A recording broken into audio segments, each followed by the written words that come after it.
رسالة هامة جدا جدا من كابتن محمد أبو تريكة للاعيبة النادي الأهلي في طبعا الأربع مباريات القادمة في بطولة الدوري، وبعد فوز الزمالك على بيراميدز وما المنتظر للنادي الأهلي في المباريات المقبلة. رسالة هامة جدا من كابتن محمد أبو تريكة قبل فوات الأوان وقبل ضياع الدوري من النادي الأهلي، حيث قال أبو تريكة تصريح مهم جدا جدا. ولكن قبل تصريحات أبو تريكة أتمنى عمل لايك وشير لتصريحات أبو تريكة في كل مكان علشان رسالة كابتن محمد أبو تريكة توصل للعيبة الأهلي ويستروب، حيث قال أبو تريكة: نفسي افهم ايه اللي هيعود عليك كايجابيات انك تقول ان الاهلي خلاص خسر الدوري. مش هتلاقي ايجابيات، انما هتلاقي سلبيات كتير جدا. الاهلي بيخسر الدوري لما ده رقميا بيحصل،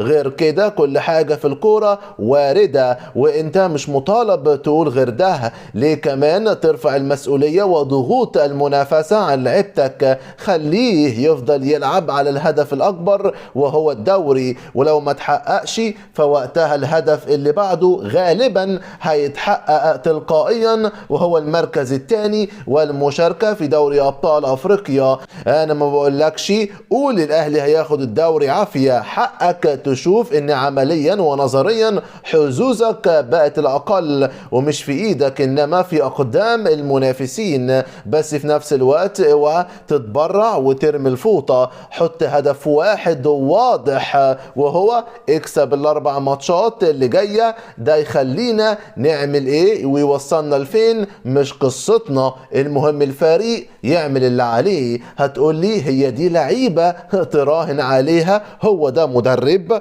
هو ده فريق؟ هقول لك لو هم كده اسمع كلامي، اوعى تحت اي ظرف تغير عقليتك او اهدافك كمشجع للاهلي علشان عنصر في المنظومه عكس الدي ان ايه. المنظومة دي من 1907.